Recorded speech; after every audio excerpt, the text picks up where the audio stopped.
kỹ này tụi nó này tụi nó kỹ giờ lần đầu đó từ chú tụi nó đấy nó chỉ bóng đẹp cái à có phải có được kỹ nhá này mấy tụi nó kỹ tụi nó mì như mà chạy thì cái chín đâu rồi sai chú chạy cho nó có cũng từng đó tụi nó này cái khó tụi nóตัวตันท่อนั่นนะต้องรักชาวฟูเนาะชาวฟูเห็นเต่าซินะเช่นที่เราเห็นเต่าใจอ่ะแต่เรานอนเต่าเราฟูตัวตัวเดี๋ยวชิมยูลอดเส้นตัวดำเตี้ยนะดำเตี้ยนะฟูเอาตัวเตี้ย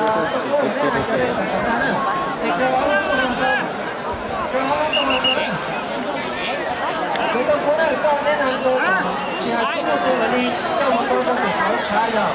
我做呢個呢三件都有，做到邊個嘢咧？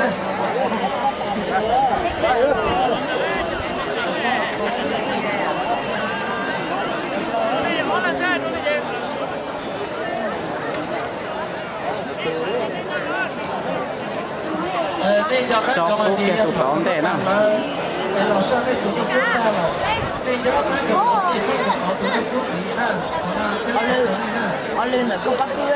cho cô kia tụt đốt đó là gì? À là sao? Tụi sẽ kỹ nào thế nào? Cho kia tụi sẽ kỹ nào chuyển đâu thế nào?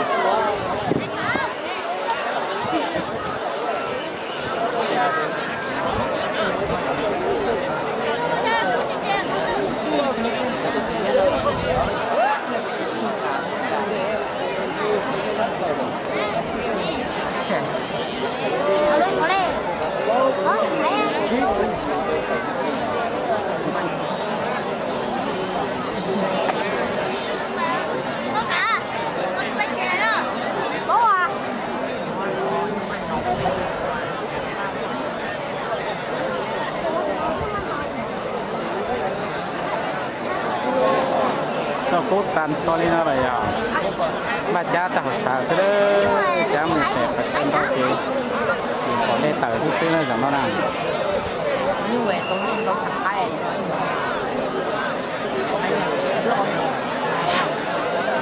Nên tụi cháu có cha kia không đây là à?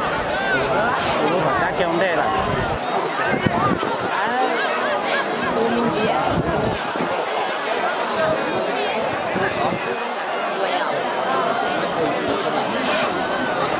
Chắc kia sẵn đâu tao do lì đó tụi mình nhận thích gì nữa nè. Kia nó là lâu chẳng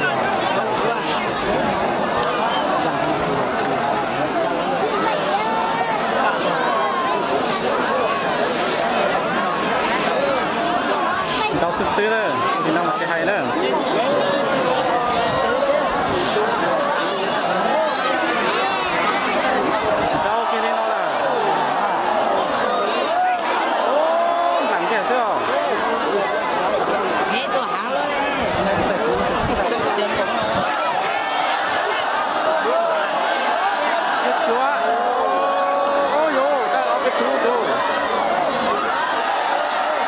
Kia là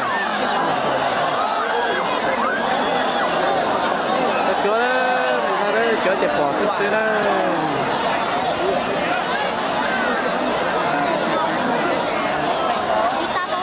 这是个不。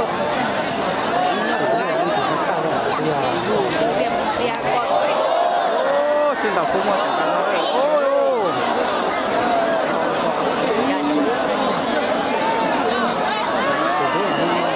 chẳng hạn đầu xương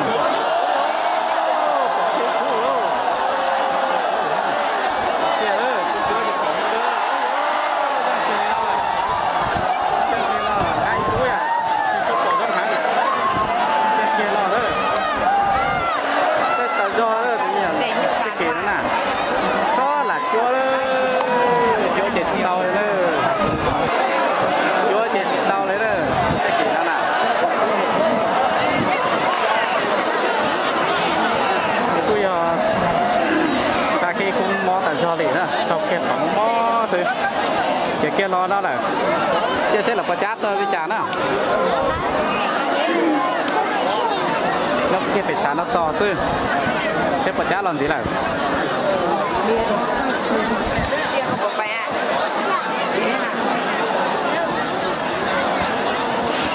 chân nát tập ăn lò sữa ô chị cha đó chị cha này chị cha này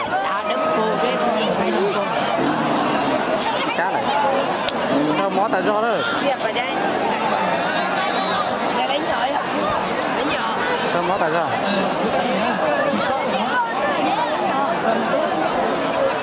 chị cha đấy